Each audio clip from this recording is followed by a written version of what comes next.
예레미야서는 사실상은 51장으로 끝나죠. 그리고 이 51장 63절, 64절을 보면 너는 이 책을 읽기를 다한 후에 책에 돌을 매어 유브라데강 속에 던지며 말하기를 바벨론이 나의 재난 때문에 이같이 몰락하여 다시 일어서지 못하리니 그들이 피폐하리라 하라 하니라. 마지막에 뭐라 그랬죠? 예레미야의 말이 이에 끝나니라. 초입에 말씀드린 것처럼 예레미야가 이렇게 하나님께서 신탁을 받으면 그것을 이제 바룩이라는 사람에게 이렇게 전하면 바룩이 그걸 이렇게 기록하는 형태의 기록이 예레미야서인데, 오늘 사실상은 51장으로 이렇게 끝내놓고 52장이 기록되는 것은 성경의 형식으로 봐서는 상당히 이례적인, 좀 낯선 그런 형태의 모습입니다. 물론 요한복음에 보면은 21장이 다 끝난 20장이 끝난 다음에 21장을 이렇게 다시 부록으로 넣어놓은 그런 형태도 있습니다만은, 오늘 이 부록과 같은 52장을 하나님이 우리에게 읽게 하시고 이 시대에 묵상하게 하신 의도가 무엇일까 하는 것을 생각해 보려고 합니다. 왜 그러나 하면 이 52장에는 예레미야 이름이 한마디도 나오질 않습니다. 그 다음에 그 기록에 보면은 형태가 하나님이 이렇게 말씀하셨다, 여호와께서 이르시되, 이런 대목이 전혀 없습니다. 그러니까 저자가 쓴 사람이 다른 사람이다라는 것을 보여주고, 이것은 특별히 하나님의 어떤 의도를 가지시고 예레미야서의 마지막 부분에 덧대어준 말씀이다. 그러면 본문을 통해서 우리가 무엇을 묵상할 수 있겠는가? 첫째는 우리가 주목되는 것은 시드기야라고 하는 인물에 대한 얘기입니다. 시드기야 왕은 20대 왕, 유다의 마지막 왕으로 기록되어 있는데요. 요시야 왕이라고 하는 그 부흥, 아주 선한 왕으로 꼽는 그 요시야 왕의 막내 아들입니다. 근데 이 시드기야가 이 사실은 그 기록에 의하면 이렇게 잔인하게 벌 받아야 할 일은 한 일이 없는 것 같은 느낌이 거기에 이 시드기야 생애에 보면 나와요. 왜냐하면 시드기야가 뭐 우상을 섬겼다거나 뭐 산당을 지었다든가 이렇게 적극적으로 하나님이 하지 말라는 것을 막 한 그런 악한 왕으로 기록되어 있지는 않습니다. 그런데도 불구하고 하나님께서는 왜 시드기야를 그렇게 심하게 다루셨느냐? 그것은 시드기야는 아무것도 하지 않았다는 것입니다. 무슨 말이냐면 해야 할 일을 안 했다는 거예요. 왕으로 해야 할 일을 제대로 하지 못했다. 그것 중에 하나가 뭐냐면 왕의 중요한 정사 중에 하나가 어떤 좌나 우나 뭔가 결정해야 할 시기에 결정해야 됩니다.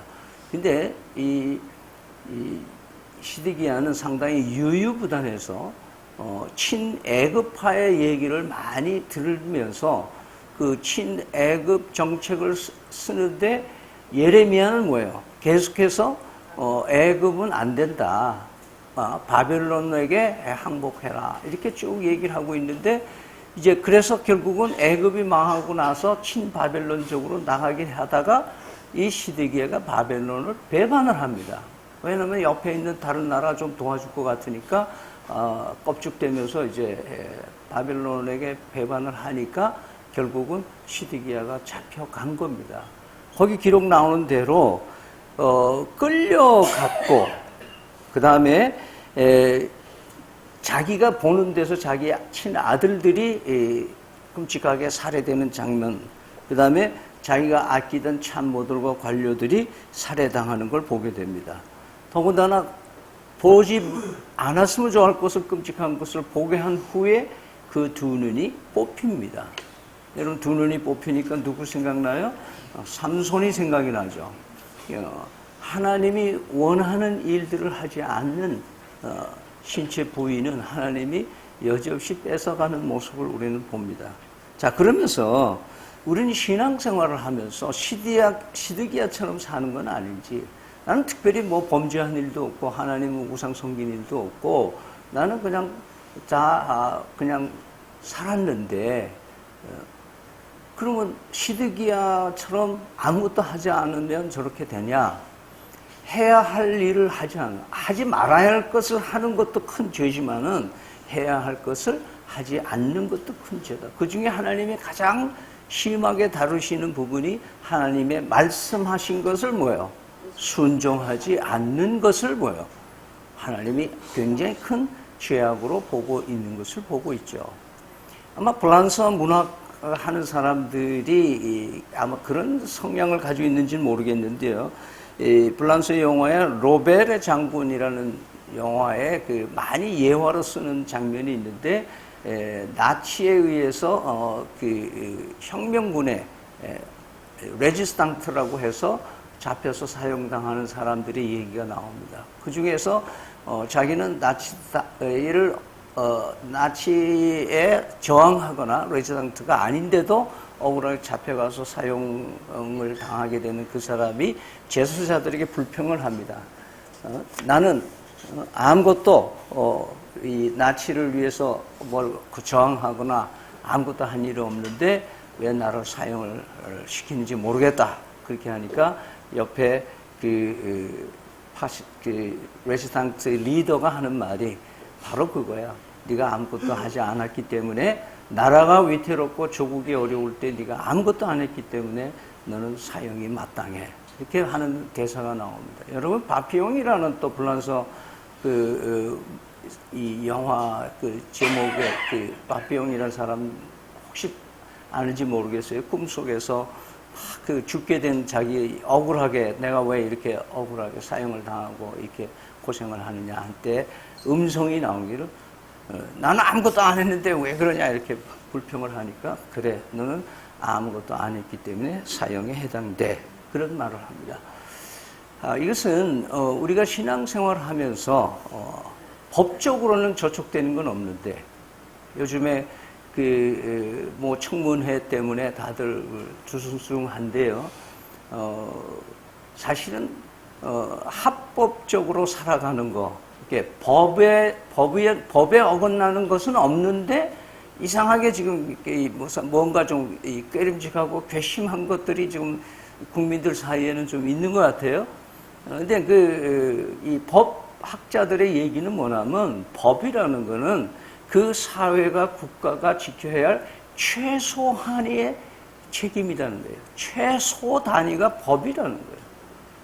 여러분, 우리 이 성경의 율법 정신도 마찬가지예요. 하나님이 십계명을 주신 것은 최소한도에 지켜야 할 법이에요. 그러나 그 법에 더 상징적으로 배경이 되어 있는 게 뭐예요? 사랑이에요. 사랑. 그러니까 사랑은 없이, 하나님에 대한 사랑은 없이 법 조항만 합법적으로 살아가는 사람이 결국 유태인들의 바리새인들이었고 예수님이 싫어하는 것들 아니에요. 그러니까 우리가 법에는 저촉되지 않는다. 그러나 이 법 외에 윤리와 도덕과 그 다음에 포함되는 엄청난 것들이 다 들어있잖아요. 근데 그런 것들은 다 무시하고 법에는 내가 법을 어긴 적이 없다. 그것은 시드기야가 자기 신앙생활을 하나님 앞에 왕권을 실행할 때에 자기는 뭐 특별하게 뭘 잘못한 게 없는데 하는 의식, 이것이 오늘 이 시대의 성도들 가운데 많이 자족은 거기다 붙이는 거 아니에요. 하나님의 기준에 의해서 우리가 오후 성경 공부에 다루겠습니다만은 에스겔서의 이 잣대를 가지고 줄과 밧줄과 막대기로 재는 문제가, 측량의 문제가 나오고, 그 얘기는 뭐예요? 하나님의 기준에 의해서 어떠냐 하는 것을 하나님이 우리에게 묻는 거예요. 네 생각과 네 기준에 의해서 옳다 그렇다가 아니라고 말씀하십니다. 두 번째, 오늘 본문을 통해서 하나님이 우리에게 주시는 것은 하나님의 말씀은 반드시 실현된다는 거예요. 하나님은 반드시 약속을 지킨다는 거예요. 여러분, 오늘 그 12절 이하에 보면은 그 귀중품들과 성전 기물들 리스트가 쭉 나오면서 이런 것들이 다 바벨론에 뺏기고 있어요.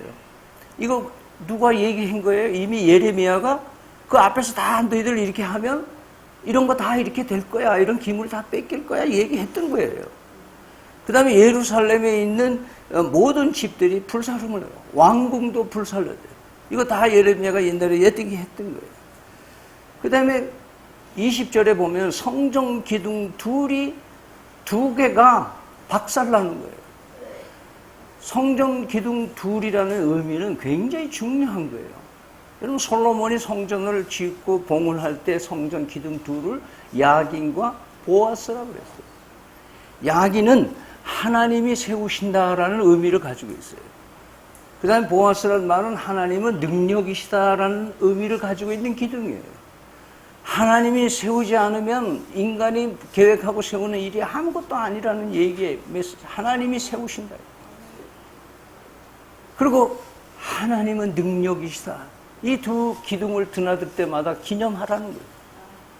근데 이게 우상 숭배하는 사악한 바빌론에 의해서 뭐예요? 하나님이 세운 거를 바벨론이 부셔버리는 거예요. 하나님은 능력이라 그러는데 그 바벨론이 능력 있는 손으로 그냥 느부갓네살 왕이 그 기둥을 쳐버리는 거예요. 여러분, 느낌이 어때요? 야, 이것은 이미 예레미야를 통해서 얘기한 대로 이루어지는 얘기인 거예요. 하나님이 그러잖아요. 예? 너희를 부끄럽게 할 것이다. 그런 말이에요. 부끄럽게. 근데 진짜 부끄러움을 당하실 분은 누굴까요? 하나님이에요. 하나님이 창피한 거예요. 이놈들 내가 택해가지고 애굽에서 이렇게 고생하고 데리고 왔더니 이 잘 먹고 잘 산다는 이렇게 평안하고 이렇게 사악한 이 목이 곧은 민족에 대한 얘기. 이걸 예레미야를 통해서 그동안 수없이 40년 동안 예고한 것대로 이 말씀대로 실현되는 장면이 오늘 이 부록에 나오고 있는 거예요. 하나님은 말씀하시면 말씀대로 되시게 하는 분이십니다. 천지 창조를 말씀으로 창조하신 분이에요. 말씀하시면 그대로 되는 거예요. 오늘 이 말씀을 통해서 우리에게 주시는 건 하나님의 말씀을 우습게 여겨서는 안 된다는 거예요. 말씀을 그냥 한 귀로 듣고 한 귀로 흘리고 억지로 말씀 읽으려니까 억지로 읽어가고 교회 나서 설교 한마디 듣는 거 가지고 나는 신앙생활의 기준을 다 했다고 생각하는 거예요. 아니라는 거예요. 저는 제가 그 광주의 그리스도님의 교회 얘기를 한번 했는데요.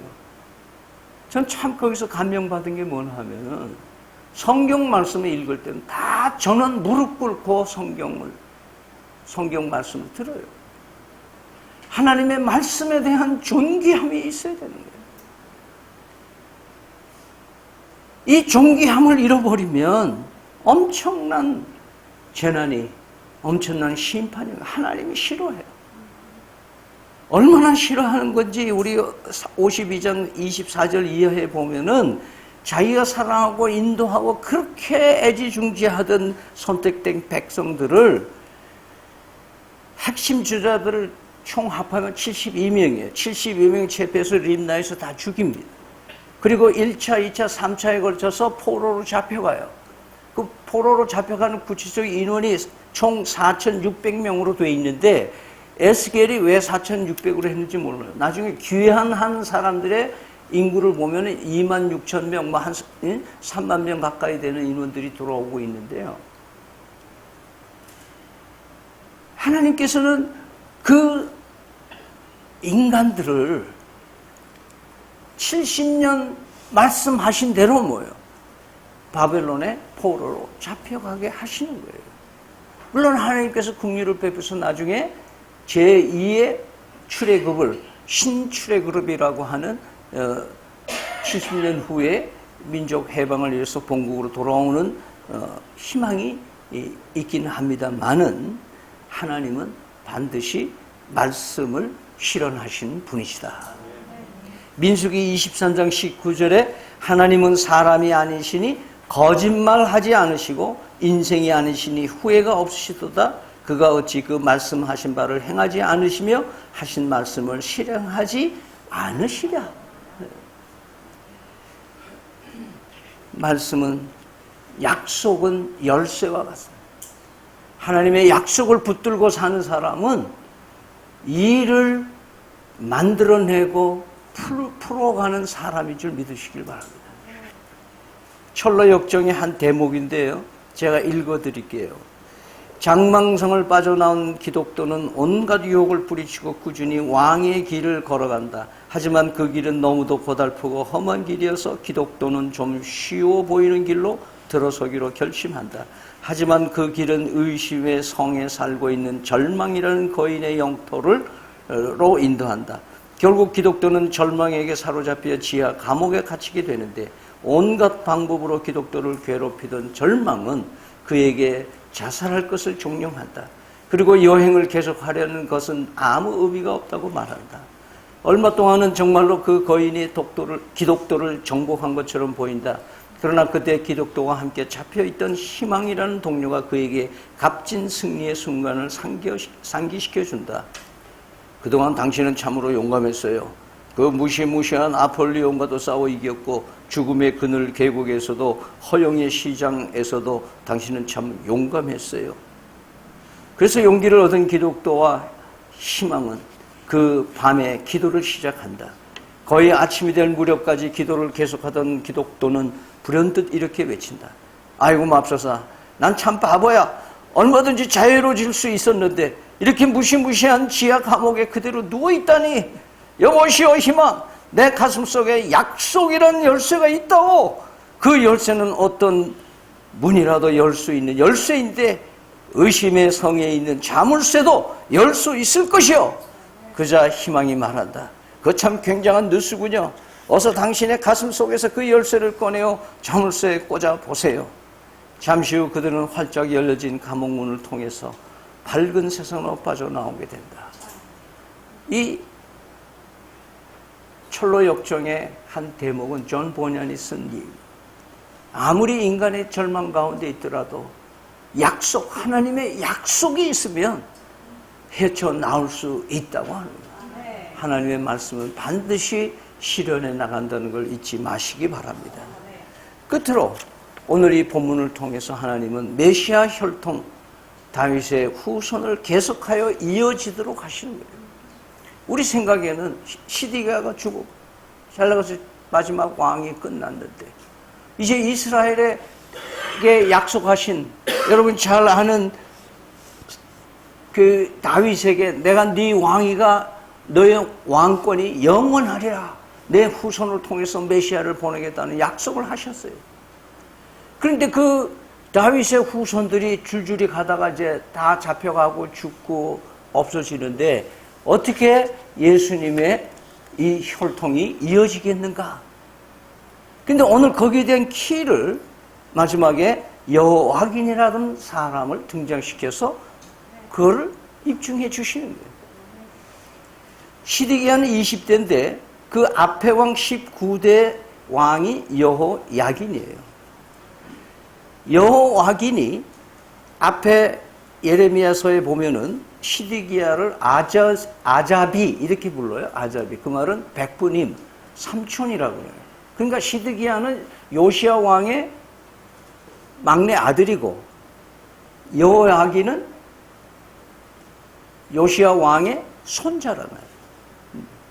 그러니까 그 관계가 그렇게 된 거예요. 근데 시드기야가 잡혀가기 전에 여호와긴은 1차 포로로 잡혀갈 때 여호와긴이 잡혀갔어요. 그래서 여호와긴은 왕으로서의 3개월밖에 있지 못하고 바벨론으로 잡혀가서 지하 감옥에 갇혀 있었어요. 몇 년? 37년 동안. 시드기야가 첫째 암이 죽었어요. 이제 라인이 끝나는가 싶었는데 하나님이 뭐예요? 오늘 본문에 뭐라고 나와요? 여호와긴을 37년 만에 풀어내가지고 그 여호와긴을 새로 된 왕이, 바빌론 새로 된 왕이 어떻게 해요? 왕으로 신분을 올려서 왕으로 대접해 줬어요. 그러면서 70년이 다 찰 때까지 거기서 나온 아이들 이름이 어디에 나오느냐? 마태복음 1장 11절 12절을 펴시기 바랍니다. 같이 읽어보세요. 마태복음 1장 11절 12절 말씀. 같이 읽습니다. 시작. 바벨론으로 사로잡혀갈 때 요시아는 여고냐와 그의 형제들을 낳으니라. 바벨론으로 잡혀간 후에 여고냐는 스알디엘을 낳고 스알디엘은 수룹바벨을 낳고. 예, 거기까지요.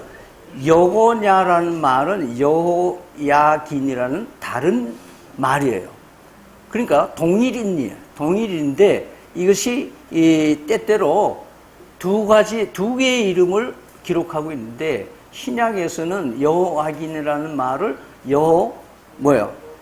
여고냐로 기록하고 있는 거예요. 그러니까 여호야긴이 여고냐가 풀려나서 왕 대접받으면서 있는 동안에 아들들을 낳는데 스알디엘과 수룹바벨을 낳았다 이렇게 된 거예요.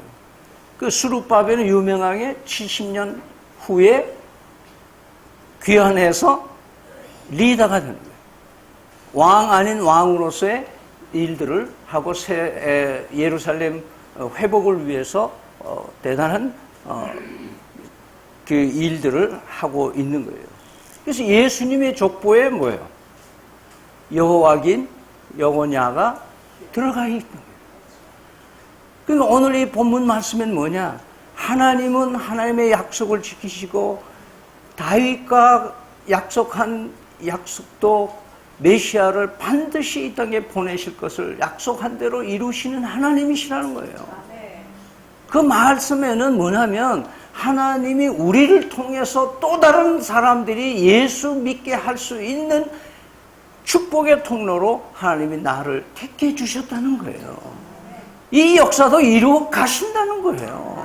하나님 멈추시지 않으신다는 거예요. 끝까지 이루시는 거예요. 베드로후서 3장 9절 말씀에 이런 말씀을 하십니다. 주의 약속은 어떤 이들이 더디다고 생각하는 것 같이 더딘 것이 아니라 오직 주께서는 너희를 대하여 오래 참으사 아무도 멸망하지 아니하고 다 회개하게 이르기를 원하시느니라. 기도하겠습니다. 사랑의 하나님, 예레미야서 52장을 닫습니다. 예레미야서를 통해서 우리가 한 가지 분명한 사실은 하나님의 말씀을 귀히 여기라고 하신 말씀 가슴에 새깁니다. 그리고 그 말씀을 귀히 여길 뿐 아니라 순종하도록 저희를 도와주시옵소서. 말씀 따라 순종함으로 이 세상을 이겨나갈 수 있는 믿음의 사람이 다 될 수 있도록 복나려 주시옵소서. 지금은 우리 주 예수 그리스도의 은혜와 살아계신 하나님 아버지의 극진하신 사랑과 성령의 교통하시님이 약속을 의지하고 믿고 살아가기를 다짐하는 사랑하는 성도들 머리 위에 영원토록 함께 계실지어다. 아멘.